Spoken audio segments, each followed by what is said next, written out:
చేసిన వాళ్ళకి ఇస్తారట, మాకేయరట. అదేంది అడిగినావా మరి ఎందుకు అట్లా అని? ఇల్లు ఎవరిని అడగాలి? అధికారులు ఎవరిని అడగాలి? ఎవరు అడిగితే ఆ ఆఫీసు పో, ఈ ఆఫీసు పో, ఇటు పో, అడిగి పోతారు. అడిగేం లాభం? మీ సపడా కుక్కును ఆ పింఛన్ పోయి ఎక్కువ చేస్తాడు, ఆ పింఛన్ కూడా ఎక్కువ చేయకపోయి చేసిండా? అదే పింఛన్ అది కూడా ఎప్పుడు నెలాకిలు వేస్తున్నాడు. నెలాకిలరా 29 తారీఖు వేస్తాడు. ఏమంటాను? ఏం చేసేది ఉంది? ఆయన చెప్పినట్టు తినాలి. ఆయన రాజ్యం ఉన్నది ఇప్పుడు, ఆయన చెప్పినట్టు తినాలి. ఏం చేస్తాము? ఎవరున్నప్పుడు నయమమ్మ.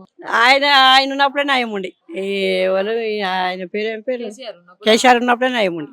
ఇప్పుడు ఏం లేదు. ఎందుకు కేసీఆర్ ఎందుకు నయం? ఇక అన్ని పింఛన్ టైంకి వేస్తుండే, ఏ చెప్పినా చేస్తుండే, చీరలు ఇస్తుండే, అవి ఇస్తుండే. ఇప్పుడు ఏమి ఇస్తుండే? ఆయన చేసేలో కూలర్లో చేస్తుండేమో. చేసేలో ఇక్కడ సీట్లు అయితే ఎవరు చేస్తుండ్రు. ఊళ్ళలో అంటున్నారు పొలానికి ఇన్ని పైసలు ఇస్తుండు, పన్నులు కట్టవద్దు, చేయొద్దు అంటున్నారు. ఆ నిజం ఎంతనో ఆ ఓదం ఎంతనో.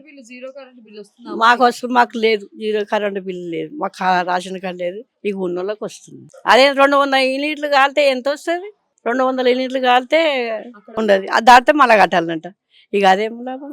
అంటే 500 600 పెంచలే లేదు. సన్న బియ్యం ఏమైనా వస్తున్నాయా? సన్నం ఏమో తింటున్నావు, మంచిగానే ఉన్నాయి. కేసీఆర్ వస్తాడా మళ్ళీ రేవంత్ రెడ్డి వస్తాడా ఈసారి? లేదు, రేవంత్ రెడ్డి వస్తాడా? రేవంత్ రెడ్డికి ఎవరు రారు,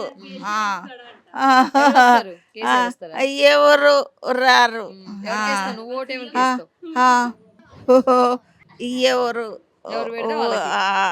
వాళ్ళకి